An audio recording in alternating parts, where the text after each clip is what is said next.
Destructor Negro. Autor A.E. Van Vogt. Curl merodeaba de un lado a otro.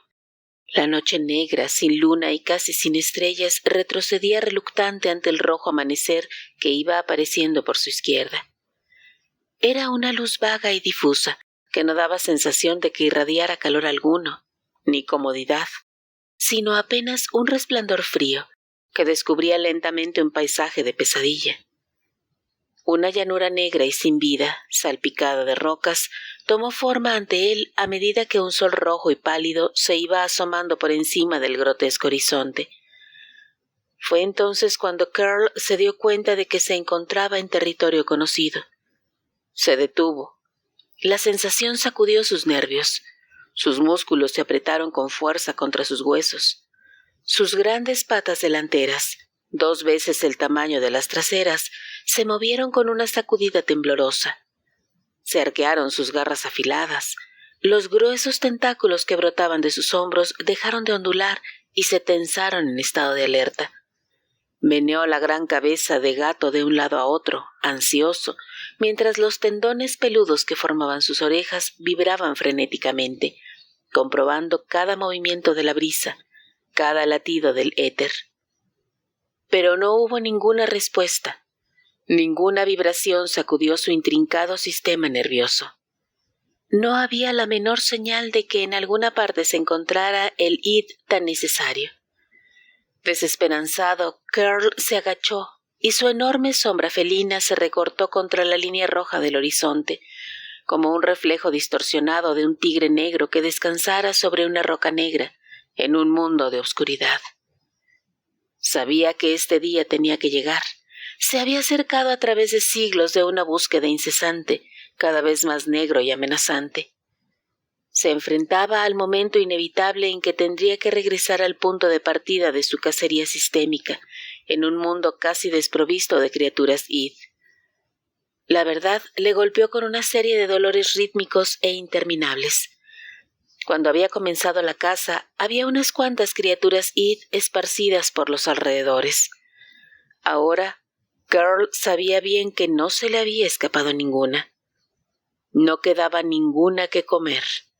En los cientos de miles de millas cuadradas que había hecho suyas por derecho de conquista, pues ningún Curl vecino se atrevía a cuestionar su soberanía, no quedaba ningún id que alimentara el motor inmortal que era su cuerpo. Había surcado el territorio palmo a palmo. Reconocía las rocas y el puente que tenía delante, que formaba un extraño túnel a su derecha. En aquel mismo túnel se había agazapado durante días esperando a que la serpentina criatura id se acercase para descansar al sol. Había sido su primera víctima, antes de que se diera cuenta de que era absolutamente necesario un exterminio organizado. Se pasó la lengua por los labios recordando el momento en que sus mandíbulas la redujeron a pedazos. Pero el miedo a un universo desprovisto de id borró el dulce recuerdo, dejándole solo con la certeza de la muerte. Rugió diabólico, desafiante. El eco repitió su reto en el aire y en las rocas, y un escalofrío bajó por sus nervios. Era una expresión instintiva de su deseo de vivir. Y entonces, bruscamente sucedió. La vio surgir de la distancia, una mancha brillante que crecía hasta convertirse en una bola de metal. El gran globo resplandeciente silbó por encima de Curl, disminuyendo visiblemente su aceleración. Pasó por encima de una negra fila de colinas a la derecha, permaneció casi inmóvil en el aire por un segundo y luego se perdió de vista. Curl rompió su asombrada inmovilidad. Con la velocidad de un tigre corrió entre las rocas. Sus ojos negros y redondos ardían de deseo. Los tentáculos de sus orejas vibraban transmitiendo la presencia de un id de cualidades tan tremendas que su cuerpo sintió los escalofríos de un hambre anormal. Se ocultó tras una masa rocosa y, desde las sombras, contempló las gigantescas ruinas de la ciudad extendida ante él. El sol era una bola escarlata en el cielo negro y púrpura. El globo plateado, a pesar de su gran tamaño, parecía irrelevante ante la fantasmal extensión de las ruinas. Sin embargo, a su alrededor había movimiento, signos de vida que después de unos instantes dominaron el panorama. Era una cosa grande y metálica que descansaba en un cráter hecho por su propio peso en la llanura, que empezaba bruscamente en las afueras de la ciudad muerta. Girl observó a los extraños seres de dos patas que se agrupaban en torno a la brillante abertura al pie de la nave. La garganta se le ensanchó con la urgencia de su necesidad. Su cerebro se ensombreció con el primer impulso de abalanzarse y aplastar a aquellas criaturas de aspecto débil, cuyos cuerpos emitían vibraciones id. Los recuerdos detuvieron este loco impulso cuando no era más que electricidad que surcaba sus músculos. Eran recuerdos que provocaban miedo y debilidad y envenenaban las reservas de su fuerza. Tuvo tiempo de ver que aquellas criaturas tenían algo encima de sus cuerpos verdaderos, un material transparente y brillante que resplandecía emitiendo extraños destellos bajo los rayos del sol. También recordó aquellos días en que la ciudad que se extendía a sus pies era el centro de una época gloriosa que se disolvió en el transcurso de un solo siglo bajo el poder de las armas, antes de que sus poseedores supieran que los supervivientes tendrían una reserva de id cada vez más pequeña. Fue el recuerdo de aquellas armas lo que le hizo permanecer quieto. Una oleada de terror nubló su razón. Se vio aplastado por las bolas de metal y quemado por las llamas. La astucia le hizo comprender la presencia de aquellas criaturas. Girl razonó por primera vez. Era una expedición científica procedente de otra estrella. En los viejos tiempos, los Girls habían pensado en hacer viajes espaciales, pero el desastre había llegado demasiado pronto, convirtiendo aquello en poco más que un pensamiento. Los científicos se dedicarían a investigar, no a destruir. Los científicos, a su modo, estaban locos. Envalentonado por esta idea, salió al descubierto. Vio que las criaturas advertían su presencia. Se dieron la vuelta y le miraron. Uno, el más pequeño del grupo, sacó una brillante barra de metal que llevaba en una funda y la blandió en la mano. Girl se detuvo, asustado por el gesto, pero era demasiado tarde para retroceder. El comandante Hal Morton oyó como el pequeño Gregory Kent, el químico, se reía con ese gorgoteo azorado con el que siempre anunciaba su inseguridad. Vio como Kent jugueteaba con su arma de metal brillante y anunciaba: «No quiero correr riesgos con esa cosa tan grande». «Esa es una de las razones por la que forma parte de esta expedición, Kent», rió el comandante Morton a través del comunicador. «Porque no corre ningún riesgo». La risa se apagó. Instintivamente, mientras observaba al monstruo acercarse a ellos, se adelantó a los otros. Su corpachón hinchaba el traje de brillante metal transparente. Los comentarios de los hombres resonaban en sus oídos a través de la radio. «No me gustaría nada encontrarme a una cosa así en un callejón oscuro». «No seas tonto. Evidentemente es una criatura inteligente, probablemente un miembro de la raza gobernante». «No parece más que un gato grande, si no nos fijamos en esos tentáculos que salen de sus hombros ni en esas patas monstruosas». «Su desarrollo físico», dijo una voz que Morton reconoció como la de Seidel, el psicólogo, «sugiere una adaptación animal, no intelectual, al medio ambiente. Por otro lado, el hecho de que se acerque a nosotros no es un acto animal, sino el de una criatura inteligente que es consciente de nuestra posible identidad. Habrán notado que sus movimientos son lentos y cautelosos. Eso demuestra que tiene miedo y que sabe que estamos armados. Me gustaría poder echar un buen vistazo a esos tentáculos. Si terminan en apéndices con los que pueda asir objetos, entonces podemos llegar a la conclusión de que es descendiente de los habitantes de esta ciudad. Nos sería de gran ayuda si pudiéramos entablar comunicación con él, aunque por su aspecto parece que ha degenerado hasta un estado primitivo».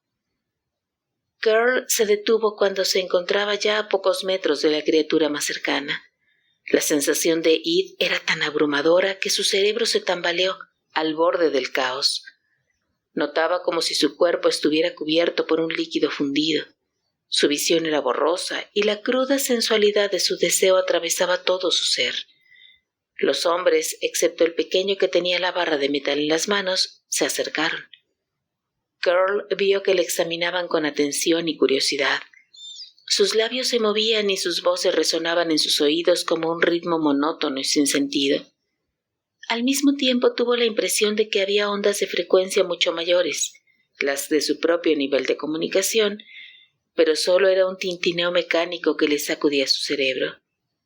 Haciendo un esfuerzo por mostrarse amistoso, emitió su nombre por medio de los tendones de sus oídos, mientras se señalaba con uno de los tentáculos curvos.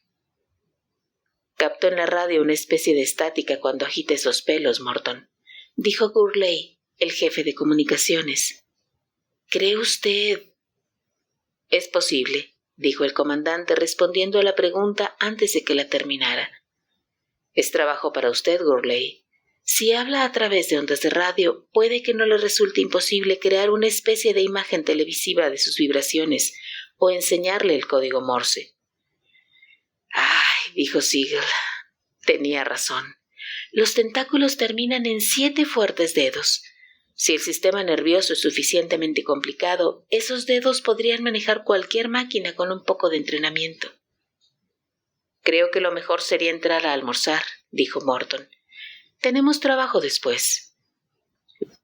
Los encargados del material pueden emplazar sus máquinas y empezar a recopilar datos sobre las posibilidades metálicas de este planeta y todo lo demás. Los otros pueden dedicarse a explorar. Me gustaría hacer un estudio sobre la arquitectura y el desarrollo científico de esta raza, y particularmente sobre cuál fue la causa de su destrucción. En la Tierra las civilizaciones han ido destruyéndose, pero siempre ha habido una nueva que ocupara su lugar. ¿Por qué no ha sucedido eso aquí? ¿Alguna pregunta? Sí. ¿Qué hacemos con el gatito? Miren, parece que quiere venir con nosotros. El comandante Morton frunció el ceño, lo que remarcó la palidez de su rostro. Ojalá hubiera algún medio de poderle llevar con nosotros sin tener que capturarle por la fuerza. ¿Qué le parece, Kent? Creo que primero tendríamos que decidir si es un animal o si tiene inteligencia. Yo creo lo segundo, y en cuanto a llevarle con nosotros... El pequeño químico sacudió la cabeza. Imposible. Esta atmósfera está compuesta por un 28% de cloro. Nuestro oxígeno sería dinamita pura en sus pulmones. El comandante se echó a reír. Aparentemente, él no lo cree así. Vio cómo el monstruo gatuno seguía a los 2 primeros hombres, que le miraban ansiosos, hacia la puerta. Morton hizo un gesto con la mano. De acuerdo. Abran la segunda escotilla y denle una bocanada de oxígeno. Eso le curará. Un segundo después maldecía sorprendido. Por todos los diablos, ni siquiera nota la diferencia. Eso quiere decir que no tiene pulmones, o que al menos no es el cloro lo que usa. Déjenle pasar. Pueden apostar a que entra.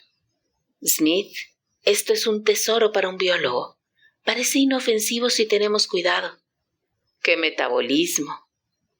Smith, un hombre alto, delgado y huesudo que tenía una cara larga y triste, dijo, con una voz extrañamente fuerte. En todos nuestros viajes solo hemos encontrado 2 formas de vida superior, las que dependen del cloro y las que dependen del oxígeno, los 2 elementos que permiten la combustión. Estoy dispuesto a apostar mi reputación a que ningún organismo complicado podría adaptarse nunca a los 2 gases de forma natural. A primera vista parece que nos encontramos ante una forma de vida extremadamente avanzada. Esta raza descubrió hace muchísimo tiempo leyes biológicas que nosotros estamos aún empezando a intuir. Morton, tenemos que evitar que esta criatura se marche. Parece que tiene muchas ganas de salirse con la suya, rió el comandante Morton. El problema será deshacernos luego de él. Entró en la escotilla con Curl y los 2 hombres. El mecanismo automático zumbó y pocos minutos después se encontraron al pie de una serie de ascensores que conducían a los camarotes. ¿Eso viene con nosotros?, preguntó uno de los hombres, señalando con un pulgar en dirección al monstruo. Mejor que suba solo si quiere entrar. Girl no puso resistencia hasta que oyó la puerta cerrarse tras él y la jaula metálica empezó a ascender. Se retorció dando un rugido salvaje. Su capacidad de razonar se convirtió en un caos. Saltó hacia la puerta. El metal se dobló bajo su empuje y el dolor desesperado le enloqueció. Ahora no era más que un animal enjaulado. Golpeó el metal con sus arpas, aplastándolo como si fuera de hojalata. Arrancó los grandes paneles con sus gruesos tentáculos. La máquina chirrió.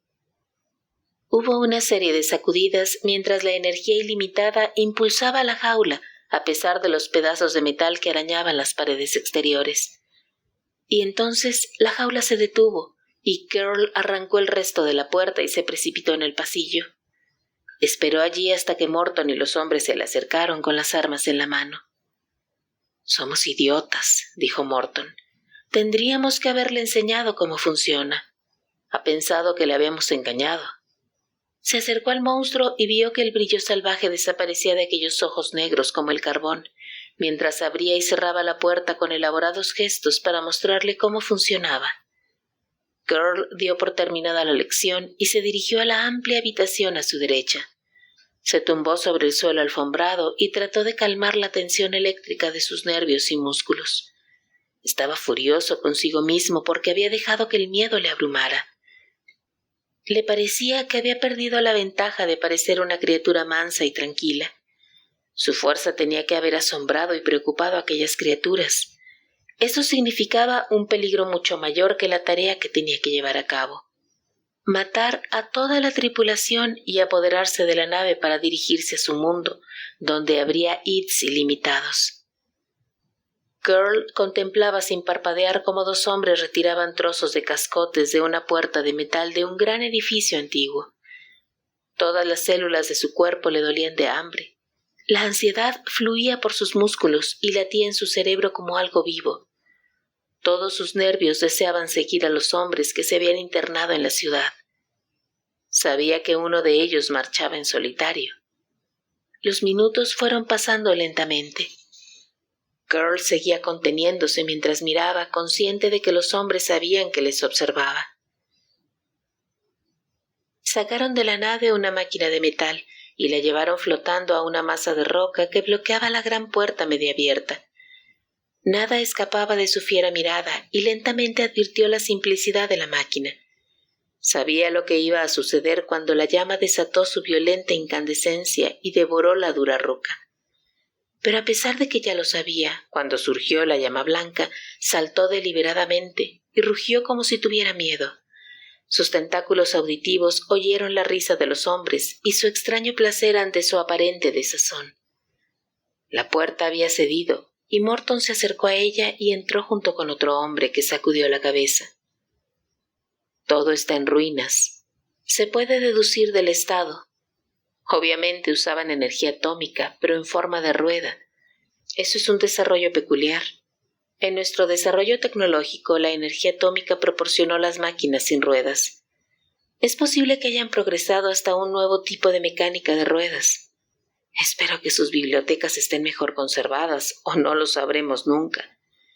¿Qué puede haberle sucedido a esta civilización para desaparecer así? Una tercera voz se inmiscuyó en los comunicadores. «Habla Sido. He oído tu pregunta apenas. Psicológica y sociológicamente hablando, la única razón que explica por qué un territorio queda deshabitado es la falta de alimento. Pero siendo tan avanzados científicamente, ¿por qué no desarrollaron el vuelo espacial y buscaron comida en otro sitio?» «Pregúntenle a Gunley Lester», intervino Morton. «Le he oído formular algunas teorías, incluso antes de que aterrizáramos». El astrónomo contestó a la primera llamada. «Aún tengo que comprobar todos los datos, pero este planeta desolado es el único que gira en torno a ese miserable sol rojo. No hay nada más. No hay luna, ni siquiera un planeta menor. Y el sistema estelar más cercano está a 900 años luz de distancia. Consideremos lo lento que fue nuestro propio desarrollo. Primero la luna, luego Venus. Cada éxito nos condujo al paso siguiente, y después de varios siglos llegamos a las estrellas más cercanas. Y por fin llegamos al antiacelerador que nos permite el viaje intergaláctico. Considerando todo esto, sostengo que sería imposible para cualquier raza crear una maquinaria así sin ninguna experiencia práctica. Y ya que la estrella más cercana está tan lejos, no tuvieron ningún incentivo para aventurarse a ello. Girl se dirigió hacia otro grupo, pero ahora no prestó atención a lo que hacían. El hambre le consumía. Recuerdos de conocimientos pasados sacudidos por lo que había visto asomaron a su conciencia como un flujo cada vez más vivo. Corrió de grupo en grupo, convertido en una dínamo nerviosa, cansado y enfermo de hambre. Un pequeño vehículo avanzó y se detuvo ante él, y una formidable cámara zumbó mientras le tomaba una fotografía. Un gigantesco telescopio apuntaba al cielo sobre un montón de rocas. Cerca, una máquina desintegradora lanzaba su fuego hacia un pozo que se iba agrandando cada vez más. La mente de Girl se convirtió en un remolino de sensaciones mientras observaba con atención. Sabía que no podría soportar por más tiempo aquella tortura. Su cerebro luchaba contra una impaciencia irresistible. Su cuerpo ardía de furia y deseos de seguir al hombre que se había internado solo en la ciudad. No pudo soportarlo por más tiempo. Una espuma verde llenó su boca enloqueciéndolo. Se dio cuenta de que en ese momento no lo estaba mirando nadie. Salió disparado como una bala, corrió a grandes saltos y se ocultó entre las sombras de las rocas. En un minuto, el árido terreno escondió a la nave y los seres de dos patas. Girl olvidó todo, excepto su propósito, como si su cerebro hubiera sido barrido por una escoba mágica que fuera capaz de borrar los recuerdos. Dio un amplio rodeo y luego corrió hacia la ciudad y se internó en las calles desiertas, tomando atajos con la facilidad que le da el conocimiento del terreno, atravesando huecos abiertos en los muros de antaño, siguiendo corredores formados por los edificios destrozados. Redujo su avance cuando los tentáculos captaron las vibraciones del id. Se detuvo bruscamente y observó por encima de un montón de rocas caídas. El hombre estaba asomado en lo que una vez había sido una ventana, dirigiendo los rayos de su linterna al interior. La apagó. El hombre, un individuo robusto y fornido, se retiró dando pasos rápidos y cautelosos. A Girl no le gustó aquello. Presagiaba problemas. Significaba que podía reaccionar rápidamente ante el peligro. Girl esperó hasta que el ser humano desapareció en una esquina y entonces salió de su escondite. Corrió mucho más rápido de lo que puede hacer un hombre, porque tenía un plan claramente preparado.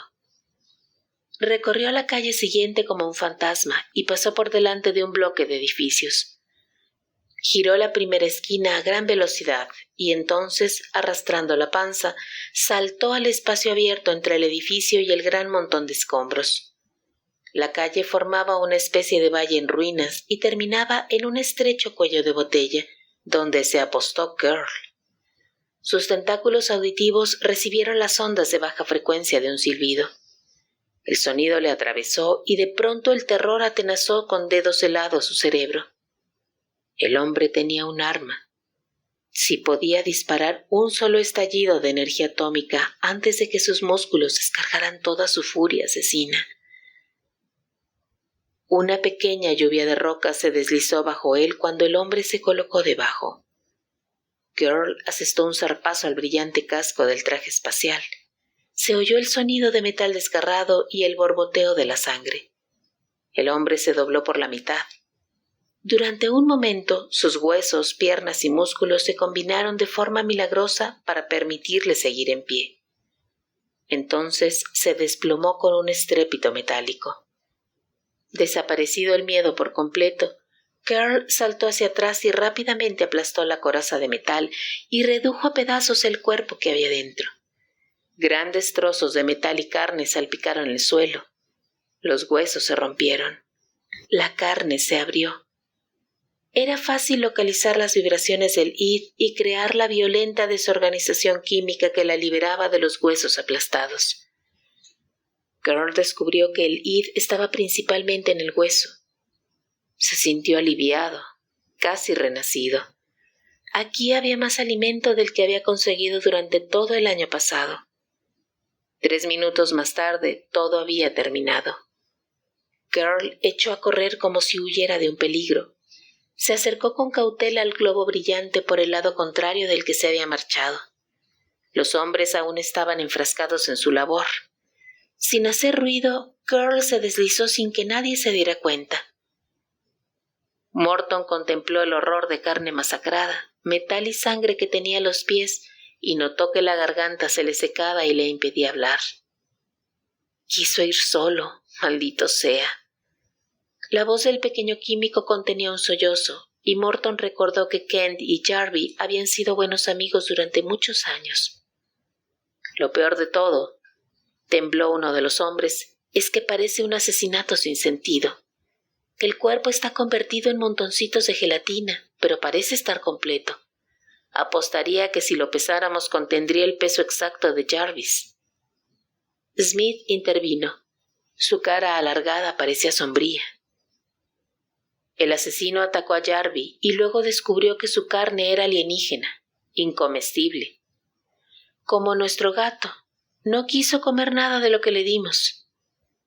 Sus palabras se disolvieron de repente en un extraño silencio. «Un momento», dijo lentamente. «¿Y la criatura? Es lo suficientemente grande como para haber hecho esto con sus arpas». Morton frunció el ceño. «Es posible. Después de todo es el único ser vivo que hemos visto, pero no podemos ejecutarlo solamente por una simple sospecha. Además», dijo uno de los hombres, «nunca le he perdido de vista». «¿Estás seguro?», intervino Siddle, el psicólogo, antes de que Morton pudiera hablar. El hombre dudó. «Bueno, tal vez no lo haya visto durante un par de minutos. Se movía de un lado a otro observándolo todo». «Exactamente», dijo Siddle con satisfacción. Se volvió hacia Morton. «Ya ve, comandante, yo mismo he tenido la impresión de que ha estado siempre por los alrededores. Y sin embargo, al pensarlo, me doy cuenta de que hay momentos, probablemente largos minutos, en que le perdimos completamente de vista». La cara de Morton se ensombreció mientras pensaba. Kent estalló. «Muy bien. No corramos riesgos. Matemos al bicho antes de que cause más daños». «Corita», dijo Morton lentamente, «usted ha investigado con Cranes y Van Horn.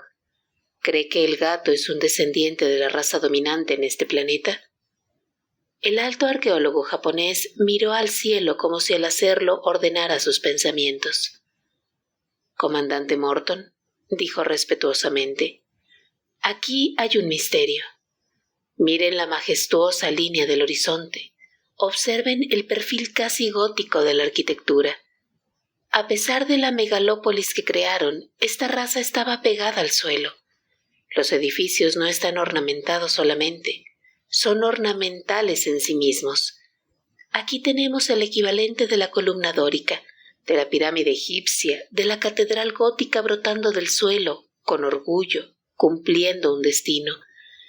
Si este mundo desolado puede ser considerado como una tierra madre, entonces la tierra tuvo un lugar espiritual en los corazones de esta raza. El efecto se enfatiza por lo tortuoso de las calles. Sus máquinas demuestran que eran matemáticos, pero antes eran artistas.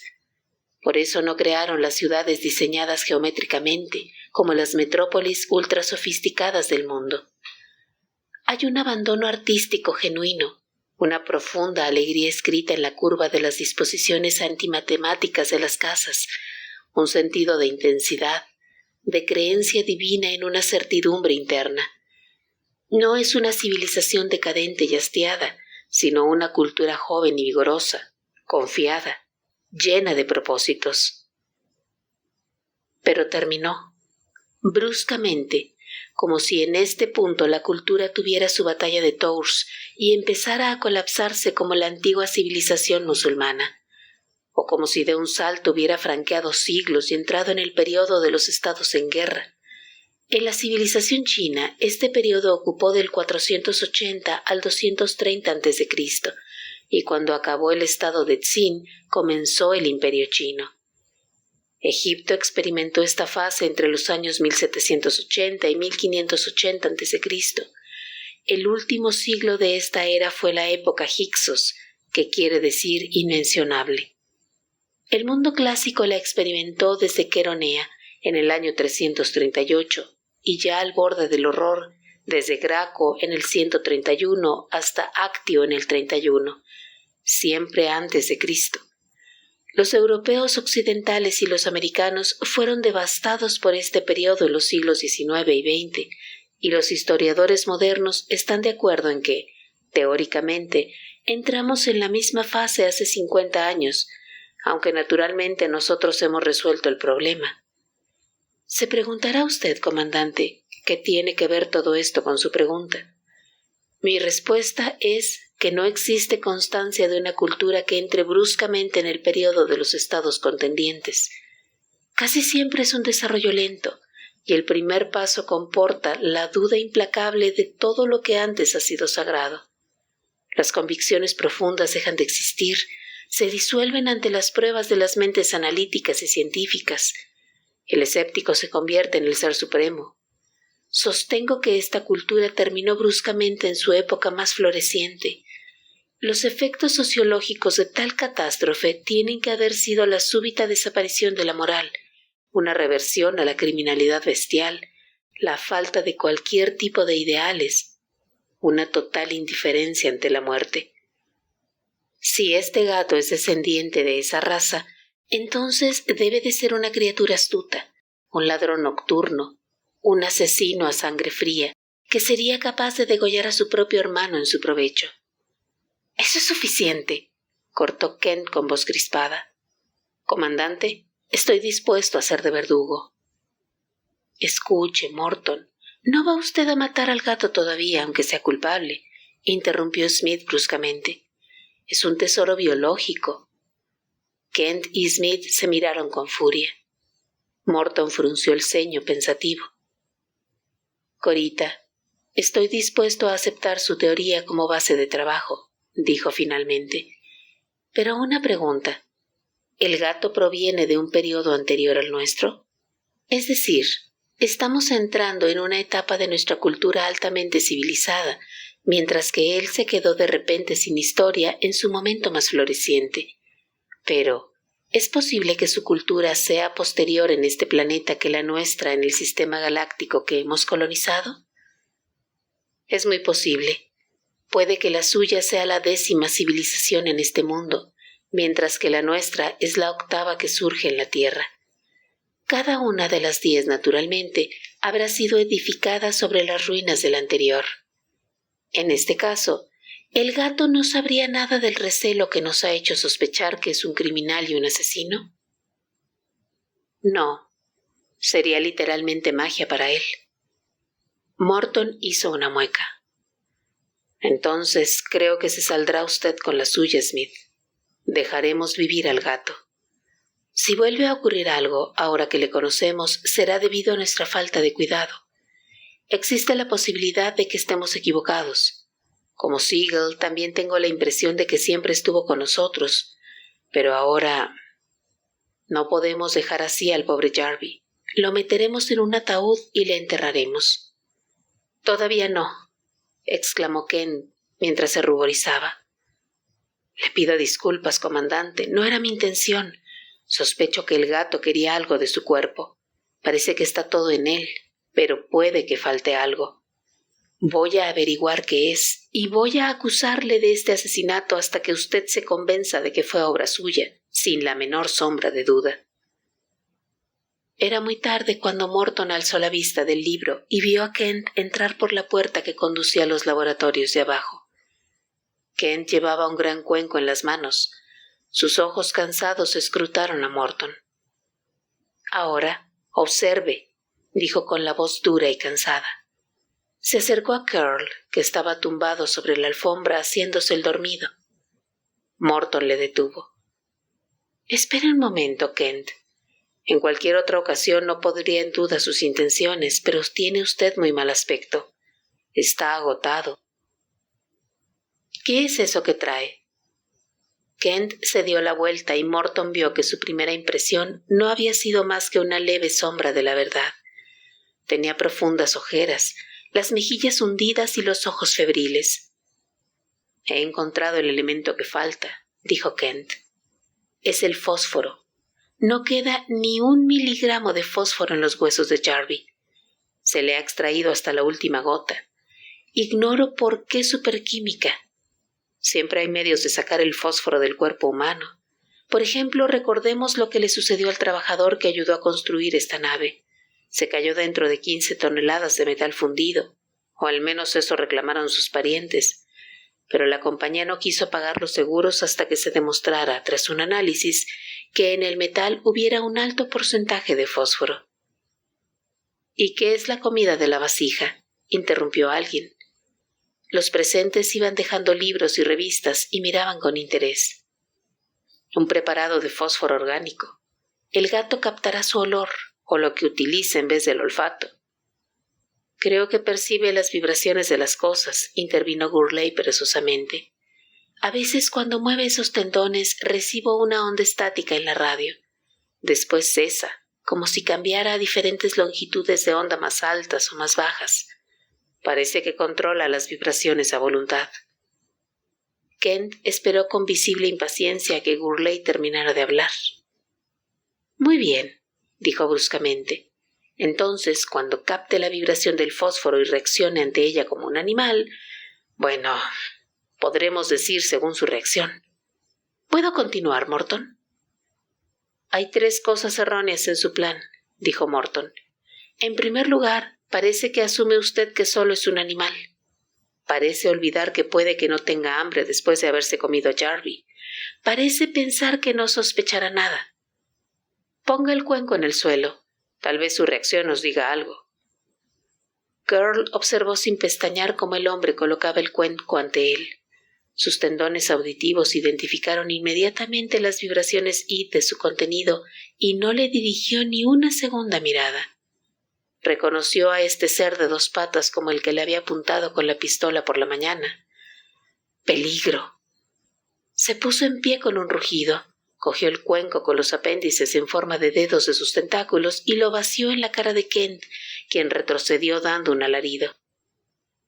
Girl arrojó a un lado el cuenco con furia y agarró al hombre por la cintura. No se preocupó por la pistola que colgaba del cinturón de Kent.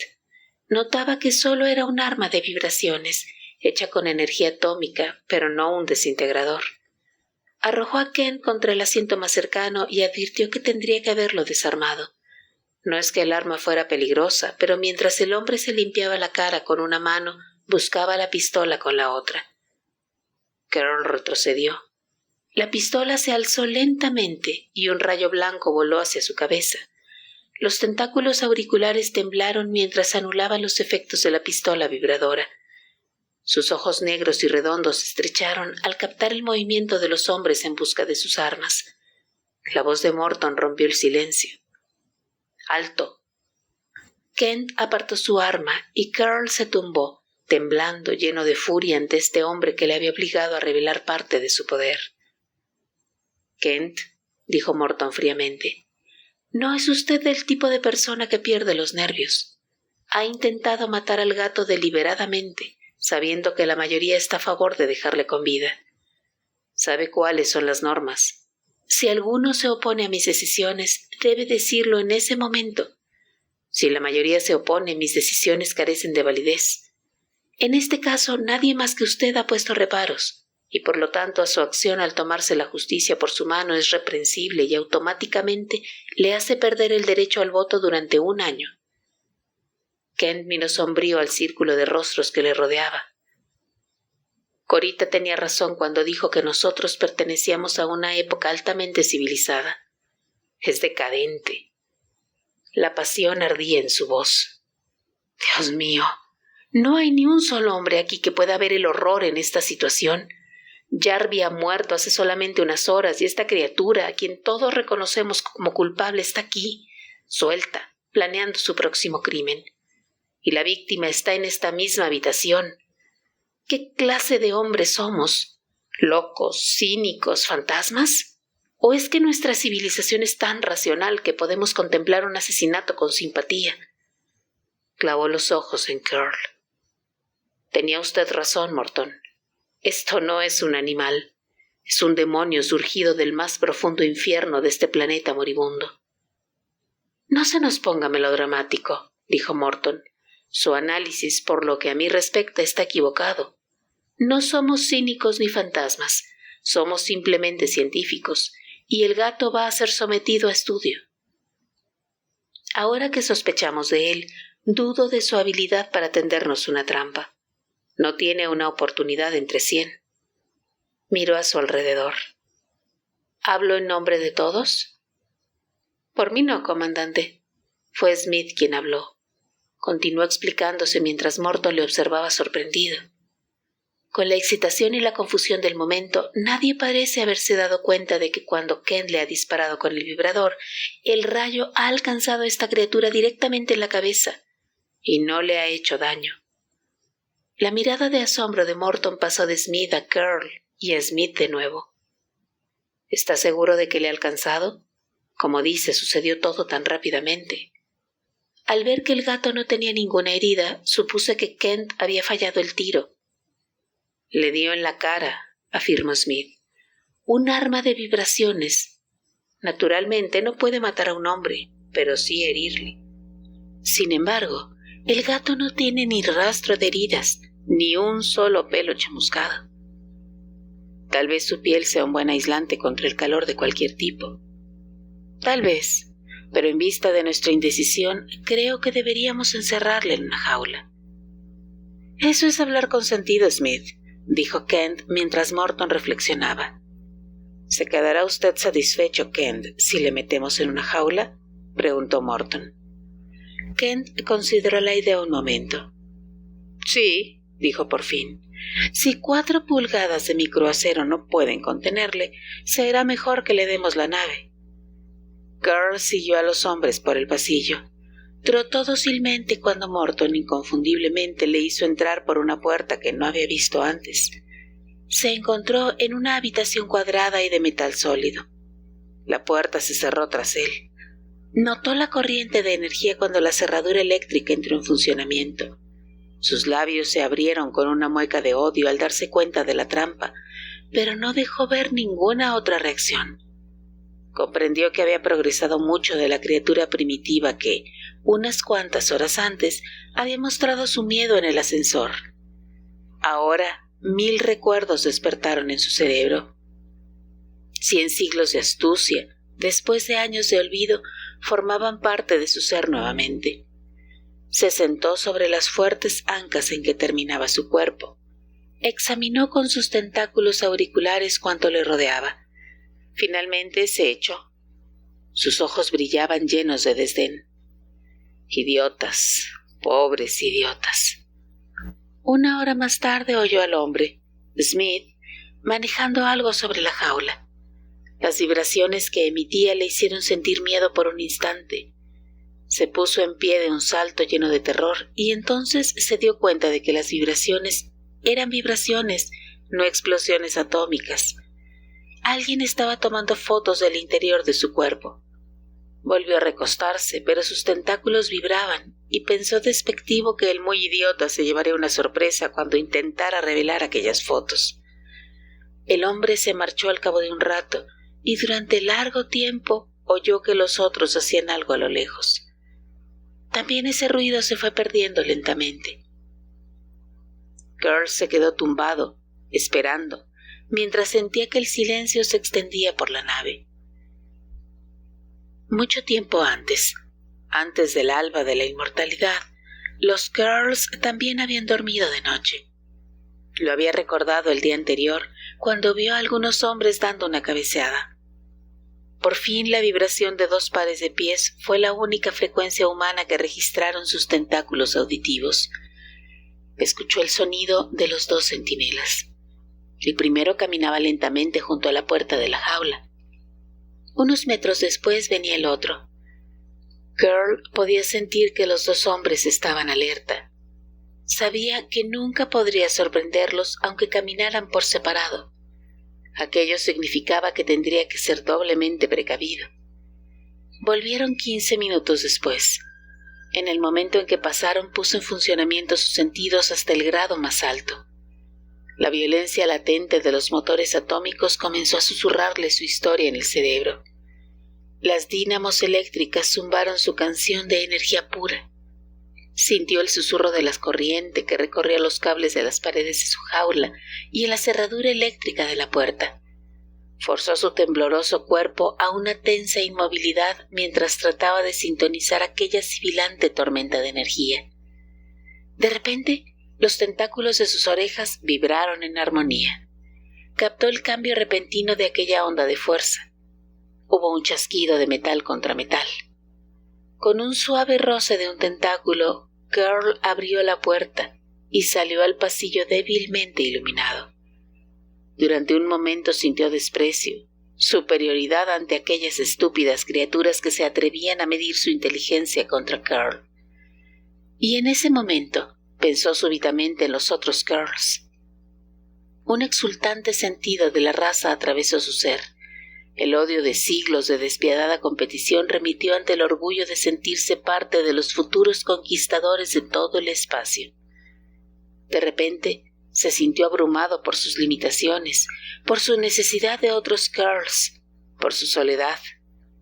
1 contra 100, con la eternidad en juego. El universo mismo sería la meta de su rapacidad, de su ilimitada ambición.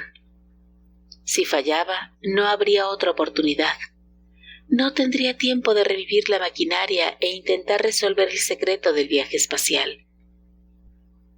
Avanzó con cautela por el salón, recorrió los pasillos y llegó a la puerta del primer dormitorio. Estaba entreabierta. Una rápida sincronización de sus músculos, el chasquido de un tentáculo que agarraba la garganta de un hombre dormido y la cabeza sin vida que se agitó locamente. El cuerpo se retorció una sola vez. 7 dormitorios, 7 hombres muertos.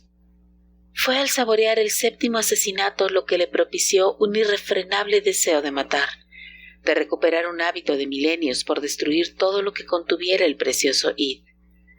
Cuando el 12º hombre se sumergía convulsivamente en la muerte, Carl salió de la energía sensual de la casa al oír pasos. No estaban cerca. Eso fue lo que hizo que oleadas de miedo cayesen sobre el caos en el que de pronto se había convertido su cerebro. Los centinelas se acercaban a la jaula donde le habían mantenido prisionero. Dentro de un instante, el primer hombre vería la puerta abierta y haría sonar la alarma. Carl se aferró a los restos de su razón. Con frenética velocidad, sin preocuparse ya por hacer ruido, corrió a lo largo del pasillo de los dormitorios y llegó a la sala. Salió al siguiente pasillo, estremeciéndose por anticipado ante la llama atómica que temía cerca de la cara. Los 2 hombres estaban juntos, uno al lado del otro. Por un instante, Carl apenas pudo creer en su buena suerte. El segundo centinela había corrido como un tonto cuando había visto que el primero se detenía ante la puerta abierta. Alzaron la vista, paralizados ante la pesadilla de zarpas y tentáculos, la feroz cabeza gatuna y los ojos cargados de odio.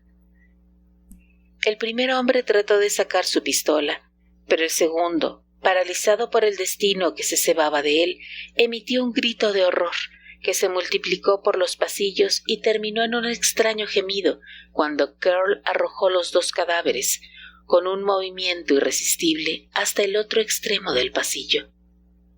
No quería que encontraran los cuerpos cerca de la jaula.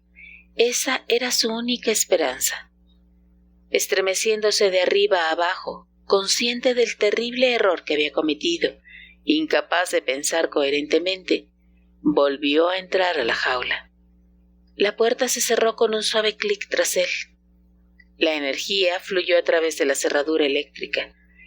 Se acurrucó tenso, simulando dormir, mientras oía el sonido de muchos pies corriendo y captaba la vibración de muchas voces excitadas. Notó que alguien conectaba el audioscopio de la jaula y miraba al interior. Dentro de unos instantes descubrirían los cadáveres. «Seidel ha muerto», dijo Morton anonadado. «¿Qué vamos a hacer sin él? y Bleckerridge y Goutler y... es horrible. Se cubrió la cara con las manos, pero solo por un instante. Alzó la cabeza sombrío, la mandíbula firme, mientras miraba las caras ceñudas que le rodeaban. Si alguien tiene alguna explicación, que lo diga. La locura del espacio. Ya he pensado en eso, pero hace 50 años que no se da un solo caso. El doctor Eggert nos examinará a todos, naturalmente.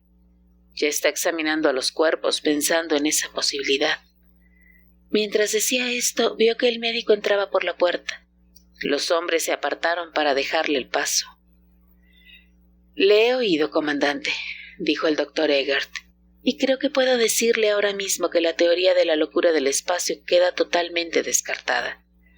Las gargantas de estos hombres han sido convertidas en gelatina. Ningún ser humano podría haber ejercido tanta fuerza sin usar una máquina». Morton vio que los ojos del médico continuaban mirando el pasillo. «No tiene sentido sospechar del gato, doctor», dijo moviendo la cabeza. «Está en la jaula, moviéndose de un lado para otro. Obviamente ha oído el ajetreo y... Por todos los santos, no podemos sospechar de él. Esa jaula fue construida para contener literalmente cualquier cosa. Son 4 pulgadas de microacero y no hay ni un solo rasguño en la puerta». «Kent, ni siquiera usted podrá decir que le matemos basándonos en la sospecha, porque aquí no cabe sospecha de ningún tipo, a menos que nos encontremos con una nueva ciencia más allá de lo que podemos imaginar». «Al contrario», dijo Smith llanamente, «tenemos todas las evidencias que necesitamos. Utilicé el telefluor con el gato. Ya sabe, el aparato que tenemos encima de la jaula. Intenté sacar algunas fotos.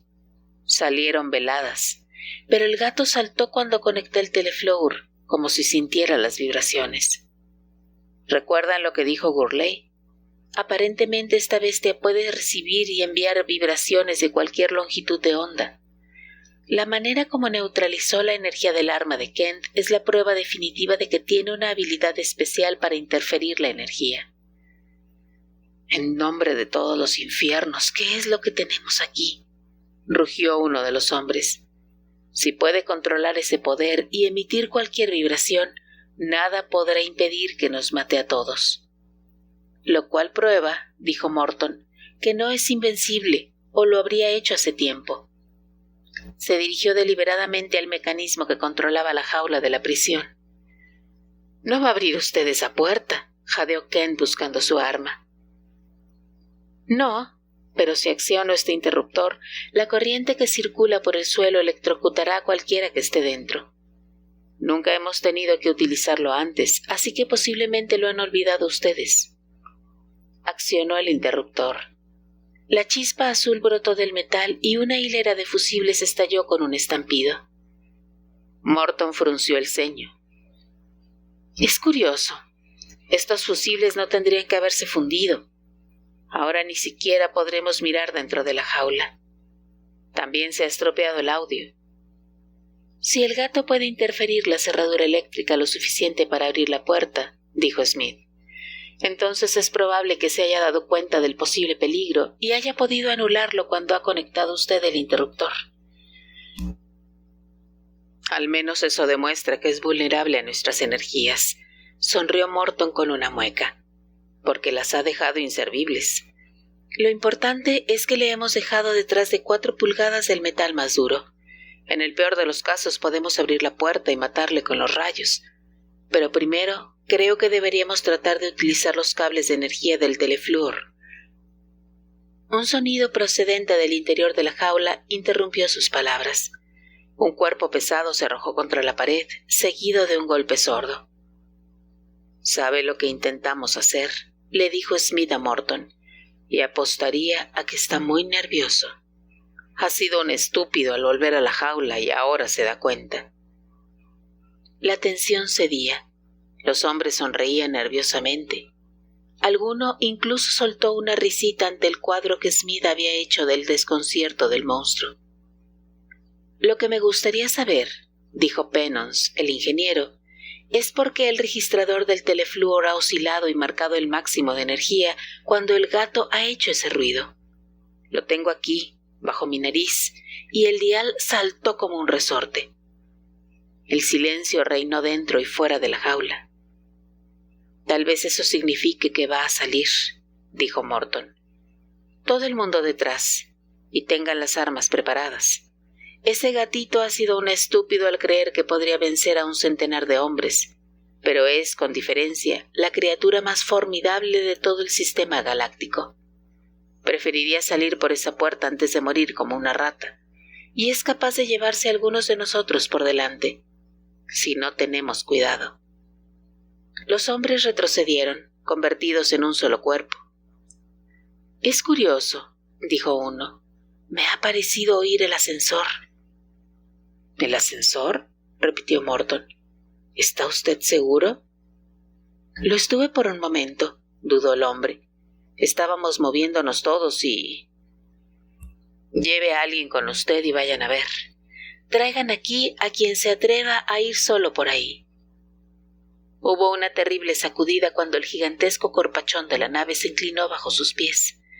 Morton cayó al suelo con una violencia aturdidora. Luchó por recobrar la conciencia. Otros hombres yacían a su alrededor. «¿Quién demonios ha puesto estos motores en marcha?», gritó. La espantosa aceleración continuaba. Arrastrando los pies con un terrible esfuerzo, se acercó al audioscopio más cercano y apretó el número de la sala de máquinas. La imagen que apareció en la pantalla le hizo dar un grito. «Es el gato. Está en la sala de máquinas y nos dirigimos hacia el espacio». La pantalla se apagó mientras hablaba y ya no pudo ver más. Fue Morton quien se precipitó primero hacia la sala donde se guardaban los trajes espaciales. Después de colocarse tambaleante el suyo, anuló los efectos de la torturante aceleración y llevó los otros trajes a los hombres semi-inconscientes. Instantes después le ayudaban otros hombres, y luego ya solo fue cuestión de minutos antes de que todos estuvieran enfundados en metalita, con los motores antiaceleración a media marcha. Después de mirar en la jaula, Morton abrió la puerta y vio que en la pared trasera había un agujero abierto en el metal, que aparecía retorcido y con varios bordes dentados. El agujero daba a otro pasillo. «Juro que eso es imposible», susurró Pennons. «El martillo de 10 toneladas del taller no podría hacer más que una muesca de un solo golpe en 4 pulgadas de microacero. Y no oímos más que uno. Un desintegrador atómico tardaría por lo menos 1 minuto en hacer esto. Morton, nos enfrentamos a un superser». Morton vio que Smith examinaba el agujero. «Si Breckenridge no hubiera muerto», exclamó el biólogo, «nos hace falta un metalúrgico que explique esto. Miren». Tocó el borde roto del metal. Un pedazo se le quedó en el dedo y cayó al suelo reducido a una fina lluvia de polvo. Morton advirtió entonces que había un pequeño montón de polvo y desechos metálicos. «Tiene razón», asintió Morton. «No hay nada de magia en todo esto. El monstruo usó sus poderes especiales para interferir en las tensiones electrónicas que sustentan el metal. Eso explicaría también la oscilación del cable de energía del telefluor que advirtió Pennons. Esa cosa usó la energía de su cuerpo como transformador, atravesó la pared, siguió el corredor hacia los ascensores y llegó a la sala de máquinas. «Mientras tanto, comandante», dijo suavemente Kent, «nos encontramos ante un superser que controla la nave, domina completamente la sala de máquinas, su energía es casi ilimitada y es dueño de la mayor parte de los talleres». Morton notó el silencio mientras los tripulantes sopesaban las palabras del químico. Su ansiedad era algo tangible, que se reflejaba pesadamente en sus rostros. En cada rostro se notaba que aquel era un momento crucial en sus vidas. Su existencia estaba en juego y tal vez mucho más. Morton expresó los pensamientos de todos. ¿Y si nos vence? Es completamente despiadado y probablemente se ha dado cuenta de que tiene a su alcance un poder galáctico. Kent se equivocaba, intervino el navegante jefe. Esa cosa no domina la sala de máquinas. Aún tenemos la sala de mando, y eso nos da el control primario de todas las máquinas. Puede que no conozcan ustedes los dispositivos mecánicos que tenemos, pero aunque eventualmente pueda desconectarnos, nosotros podemos desconectar en el acto todos los interruptores de la sala de máquinas. Comandante, ¿por qué no cortó usted la corriente en vez de ponernos los trajes espaciales? Al menos podría haber ajustado la nave a la aceleración. Por 2 razones. Individualmente estamos más seguros dentro del campo de fuerza de nuestros trajes, y no podemos arriesgarnos a perder nuestra ventaja en un momento de pánico. ¿Qué otras ventajas tenemos? Sabemos algunas cosas sobre él, replicó Morton, y ahora mismo vamos a ponerlas a prueba. Pennons, ponga 5 hombres en cada una de las entradas de la sala de máquinas. Usen desintegradores atómicos para abrir las puertas. Me he dado cuenta de que están todas cerradas. Se ha encerrado dentro. Zelensky, suba a la sala de control y desconéctelo todo, menos los motores.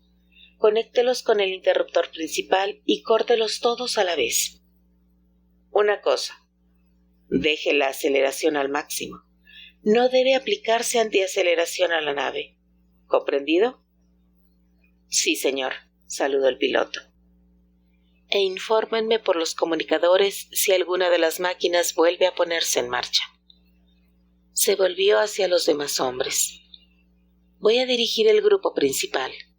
Kent, usted tome el segundo, Smith el tercero y Pennons el cuarto. Vamos a averiguar si nos enfrentamos con una ciencia ilimitada o con una criatura limitada como cualquiera de nosotros. Apuesto por esto último. Morton tuvo la sensación de que caminaba sin fin mientras se movía, gigantesco dentro de su armadura transparente, a lo largo del brillante tubo de metal que era el pasillo principal que conducía a la sala de máquinas. La lógica le decía que la criatura ya había demostrado tener pies de barro, aunque sentía que era invencible. Habló por el comunicador. No tiene sentido disimular nuestro ataque. Probablemente es capaz de oír la caída de un alfiler. Ajusten sus unidades. No lleva el tiempo suficiente en la sala de máquinas para poder hacer nada. No podemos permitirnos fallar ahora, antes de que tenga tiempo de prepararse. Pero, aparte de la posibilidad de que podamos destruirlo inmediatamente, tengo una teoría. Más o menos es la siguiente. Las puertas han sido construidas para poder soportar explosiones atómicas accidentales, y los desintegradores necesitarán al menos 15 minutos para derribarlas. Durante ese periodo, el monstruo no dispondrá de energía. El motor, desde luego, estará en marcha, pero es una pura explosión atómica. Mi teoría es que no puede tocar cosas así. En unos minutos verán ustedes lo que quiero decir. Espero. Su voz se tornó crispada. ¿Listo, Zelensky? Listo. Corte el interruptor principal. El pasillo, toda la nave en realidad, quedó sumido en la oscuridad. Morton encendió la luz de su traje espacial. Los demás hicieron lo mismo. Sus rostros estaban pálidos y demacrados. «Disparen», rugió Morton a través del comunicador. Los desintegradores zumbaron y entonces la pura llama atómica se cebó en el duro metal de la puerta. La primera gota de metal fundido empezó a resbalar lentamente, no hacia abajo, sino hacia arriba. La segunda fue más normal y siguió un tembloroso curso hacia abajo. La tercera rodó hacia ambos lados, pues se trataba de fuerza pura, no sujeta a la gravitación. Otras gotas la siguieron, hasta que una docena de rastros se esparció lentamente en todas direcciones. Eran gotas de fuego, brillantes como esmeraldas, vivas como la furia de los átomos torturados y corriendo a ciegas, locamente. Los minutos pasaron con la lentitud del ácido. Por fin, Morton preguntó roncamente. ¿Zelensky? Todavía nada, comandante. Pero debe estar haciendo algo, murmuró Morton. No puede estar esperando ahí dentro como una rata acorralada. ¿Zelensky? Nada, comandante. Pasaron 7 minutos, 8, 12. ¿Comandante? Era la voz de Zelensky preocupada. Ha puesto en funcionamiento la dínamo eléctrica. Morton inspiró profundamente y oyó que uno de sus hombres decía: es curioso. No podemos profundizar más. Jefe, eche un vistazo a esto. Morton miró. Los arroyos tintineantes se habían congelado. La ferocidad de los desintegradores luchaban en vano contra un metal que se había vuelto de pronto invulnerable. Morton suspiró. Nuestra prueba se terminó. Que 2 hombres vigilen cada pasillo, los demás a la sala de control. Pocos minutos después se sentó ante el gran tablero de control. Hasta el momento, nuestra prueba ha sido un éxito. Sabemos que de todos los aparatos de la sala de máquina, el más importante para el monstruo es la dínamo eléctrica. Tiene que haber trabajado lleno de terror mientras estábamos intentando abrir las puertas. Por supuesto, es fácil ver lo que hizo, dijo Penance. En cuanto dispuso de energía, incrementó las tensiones electrónicas de la puerta al grado máximo. Lo importante es que trabaja con vibraciones y que tiene que tomar la energía del exterior, intervino Smith. No puede manejar la energía atómica en su forma pura, porque no es una vibración. En mi opinión, lo principal es que nos ha detenido en seco, dijo Kent sombríamente. ¿De qué nos sirve saber que su control sobre las vibraciones fue lo que lo hizo? Si no podemos atravesar esa puerta con nuestros desintegradores atómicos, estamos acabados. Morton sacudió la cabeza. Acabados no, pero tenemos que preparar un plan. Primero pondré en marcha los motores. Le será más difícil controlarlos cuando esté funcionando. Conectó el interruptor principal. Se oyó un zumbido y docenas de máquinas cobraron vida en la sala situada debajo. Los ruidos se apagaron al convertirse en una vibración de energía. 3 horas más tarde, Morton se movía de un lado al otro ante sus hombres reunidos en el salón. Estaba despeinado y la típica palidez espacial de su rostro quedaba realzada por la agresividad de su mandíbula. Cuando habló, su voz profunda tenía un tono brusco. Para asegurarnos de que nuestros planes están perfectamente coordinados, voy a pedir a cada uno de los expertos que relate su parte en el ataque a esta criatura. Primero Penance. Penance se levantó de inmediato. No era un hombre grande, pero lo parecía, tal vez por su aire de superioridad. Morton le había oído hablar del desarrollo de la maquinaria a través de su evolución, desde el simple juguete a los complicadísimos instrumentos modernos. Había estudiado el desarrollo de la maquinaria en un centenar de planetas y no había nada que no supiera sobre ellas. Penance podía hablar horas y horas sin haber tocado apenas la materia. Por eso fue extraño oírle decir brevemente: hemos instalado un relé en la sala de control que pondrá en marcha y parará rítmicamente todos los motores. La palanca de conexión funcionará 100 veces por segundo y el efecto será crear todo tipo de vibraciones. Es posible que alguna de las máquinas acabe estallando, por el principio de los soldados al cruzar un puente marcando el paso. Sin duda conocen ustedes la historia, pero en mi opinión no hay peligro auténtico de que un metal tan duro se rompa. El propósito principal es, simplemente, interceptar la interferencia de la criatura y derribar las puertas. A continuación, Gurley, dijo Morton. Gurley se puso perezosamente en pie. Parecía soñoliento, como si todo el proceso le aburriera, aunque Morton sabía que le gustaba que la gente pensase que era un vago, que no servía para nada, que pasaba los días durmiendo. Era ingeniero jefe de comunicaciones, pero sus conocimientos se extendían hasta el campo vibratorio y era posiblemente, con la excepción de Kent, el pensador más rápido de toda la nave.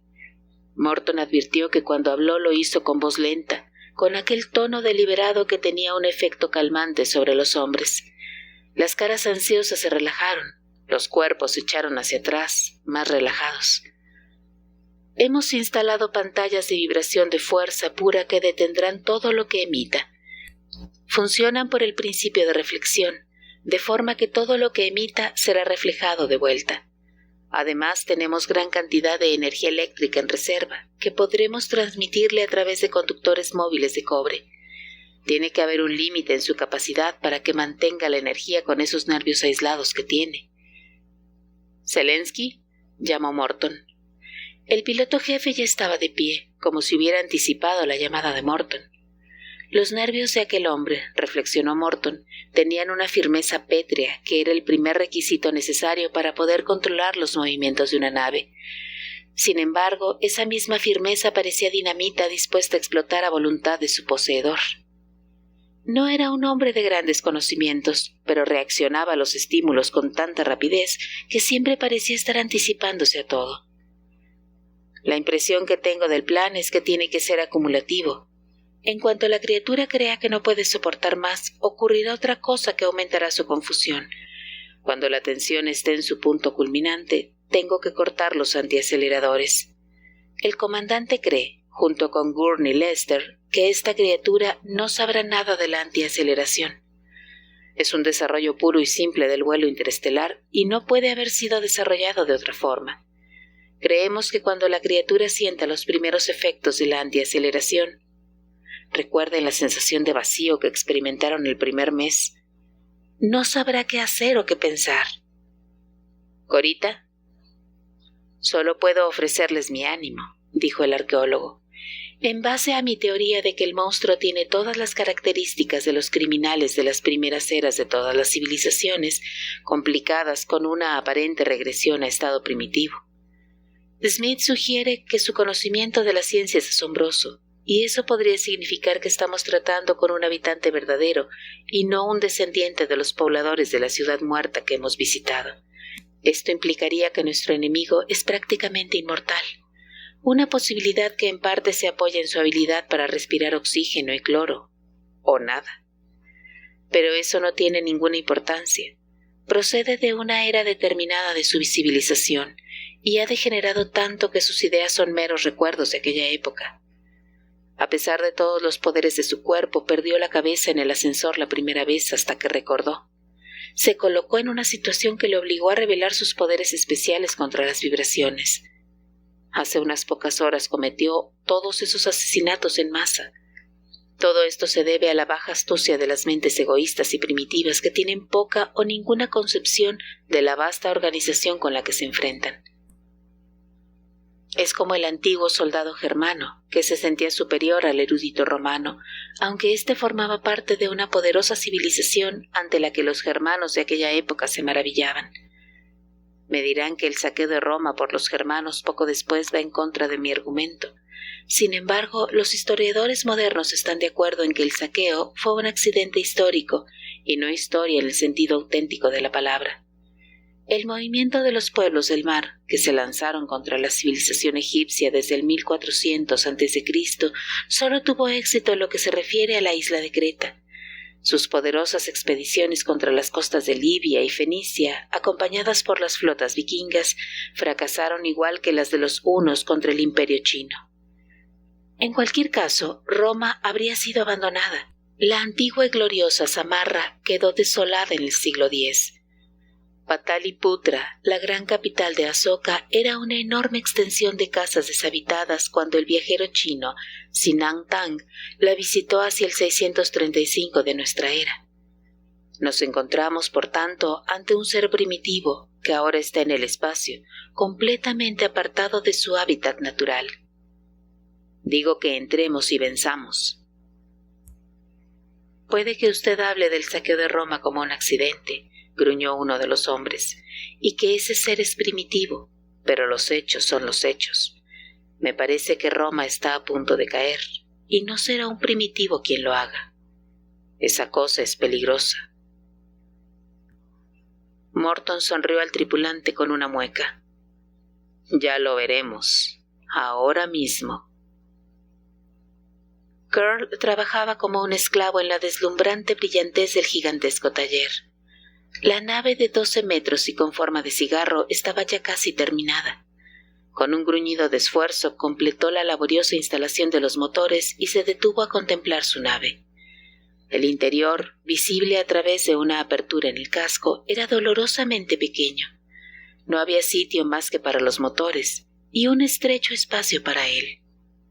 Volvió frenéticamente al trabajo al oír que los hombres se aproximaban y notar el cambio repentino del tronar de los motores. Un zumbido rítmico que se conectaba y se desconectaba, agudo, estridente, más estremecedor que el ronco golpeteo que las había precedido. De repente los desintegradores volvieron a golpear las grandes puertas. Luchó contra ellos, pero sin apartarse de su tarea. Todos los músculos de su cuerpo se tensaron mientras cargaba herramientas, máquinas e instrumentos y los introducía en su nave. No había tiempo para colocar nada en su sitio, no había tiempo para nada. No había tiempo. El pensamiento nublaba su razón. Se sintió extrañamente cansado por primera vez en su larga y vigorosa existencia. Con un último esfuerzo colocó la gigantesca placa de metal en la apertura de la nave y se quedó allí durante un terrible minuto, balanceándose precariamente. Sabía que las puertas iban a caer. Media docena de desintegradores concentrados sobre un punto devoraban irresistiblemente los pocos centímetros restantes. Concentró su atención en la pared exterior, de 1 metro de espesor, hacia la que apuntaba la proa de su nave. Su cuerpo se estremeció por la energía que fluía de la dínamo eléctrica. Los tentáculos de sus orejas apuntaban hacia la pared que resistía. Todo su interior ardía y sabía que estaba peligrosamente cerca del límite. Y seguía allí, estremeciéndose de dolor, sosteniendo la placa de metal con los tentáculos crispados. La enorme cabeza apuntaba hacia la pared, fascinado por la resistencia que le ofrecía. Oyó que una de las puertas caía. Los hombres gritaron, los desintegradores avanzaron. Su energía era libre por completo. Carl oyó sisear el suelo de la sala de máquinas, protestando cuando los rayos atómicos se abrieron paso. Las máquinas se acercaron más. Las siguientes pisadas fueron cautelosas. Dentro de un momento estarían ante las puertas que separaban la sala de motores del taller. De pronto, Carl se sintió satisfecho. Con un rugido de odio y un brillo de triunfo en sus ojos salvajes, saltó hacia su nave y colocó en su lugar la plancha de metal como si fuera una compuerta. Los tentáculos de sus oídos zumbaron mientras reblandecía los bordes del metal sobrante. En un instante la placa estuvo más que soldada. Era parte de la nave, una parte del conjunto compuesto por metal opaco excepto 2 zonas transparentes, delante y detrás. Uno de los tentáculos agarró la palanca de energía casi con ternura. La frágil máquina se lanzó hacia adelante, hacia la gran pared exterior de los talleres de la nave. La proa la tocó y la pared se disolvió convertida en una reluciente lluvia de polvo. Carl sintió el movimiento retardado y luego la proa de la máquina salió al frío del espacio, se volvió y se lanzó en la dirección de donde la gran nave había venido horas antes. Los hombres vestidos con las armaduras espaciales se asomaron por la apertura. Poco a poco iban haciéndose más pequeños. Luego desaparecieron y solo quedó la nave con sus 1000 portillas iluminadas. La esfera se encogió increíblemente, demasiado pequeña ya para que fuera visible. Casi frente a él, Carl vio una tenue y diminuta luz rojiza. Advirtió que era su propio sol. Se dirigió hacia él a toda velocidad. Allí habría cuevas donde podría esconderse y construir junto con otros Carls una nave con la que pudiera explorar otros planetas, pues ahora sabía cómo hacerlo. El cuerpo le dolía por la agonía de la aceleración, pero no se atrevía a frenar. Miró hacia atrás temeroso. El globo seguía allí, un puntito de luz en la inmensa negrura del espacio. Súbitamente parpadeó y desapareció. Durante un breve instante tuvo la inquietante impresión de que, antes de desaparecer, se había movido. Pero no podía ver nada. No podía evitar pensar que habían apagado las luces y le seguían en la oscuridad. Preocupado e inseguro, miró a través de la placa transparente de delante. Un temblor de inquietud se apoderó de él. El sol al que se dirigía no se hacía más grande, se hacía más pequeño a cada instante. Durante los siguientes 5 minutos se redujo de tamaño, convertido en un punto rojo en el cielo, y desapareció como la nave. El miedo barrió su ser y le llenó de una sensación desconocida. Miró frenéticamente el espacio buscando algún punto de referencia, pero en el espacio solo brillaban las remotas estrellas, puntos inmóviles contra un fondo aterciopelado de inconmensurable distancia. Un momento. Uno de los puntos se hacía más grande. Con todos los músculos en tensión, Curl vio que el punto se convertía en una bola de luz roja que se hacía cada vez más grande. De repente, la luz titiló y se volvió blanca. Y allí, ante él, con todas las luces brillando por cada portilla, estaba la gran nave espacial, que había desaparecido a su espalda pocos minutos antes. Algo le ocurrió a Curl en ese momento. Su cerebro giraba como una noria, cada vez más rápido, más incoherente. De repente, la noria se rompió en 1.000.000 de fragmentos dolorosos. Los ojos casi se le salieron de las órbitas y, como un animal enloquecido, descargó toda su furia contra su pequeña nave. Sus tentáculos agarraron los preciosos instrumentos y los despedazaron insensatamente. Sus garras aplastaron llenas de furia las paredes de la nave. Finalmente, en un último destello de cordura, supo que no podría soportar el inevitable fuego de los desintegradores atómicos. Era fácil crear la violenta desorganización que liberaría hasta la última gota de id de sus órganos vitales. Le encontraron muerto en medio de un pequeño charco de fósforo. «Pobre gato», dijo Morton. «Me pregunto qué pensó cuando nos vio aparecer ante él después de que desapareciera su sol.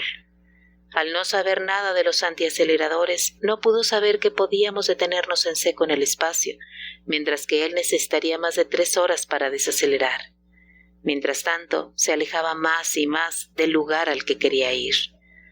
No pudo saber que al pararnos pasamos a su lado a millones de kilómetros por segundo. Naturalmente, no tenía la menor oportunidad desde el momento en el que abandonó nuestra nave. El universo entero tuvo que parecerle trastornado. Dejémonos de compasiones, oyó que decía Kent tras él. Tenemos trabajo. Hemos de matar a todos los gatos de ese miserable mundo. Eso sería fácil, murmuró Corita suavemente. No son más que criaturas primitivas. No tenemos más que esperar sentados y vendrán a nosotros, esperando engañarnos astutamente.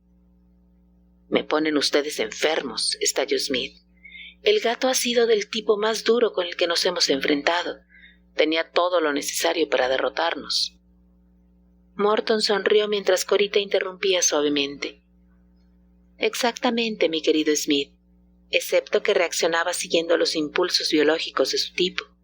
Su derrota estuvo escrita desde el momento en el que le catalogamos, inequívocamente, como criminal de una cierta era de su civilización, añadió el arqueólogo japonés, con la cortesía antigua de su raza. Fue la historia, honorable señor Smith, nuestro conocimiento de la historia lo que le derrotó.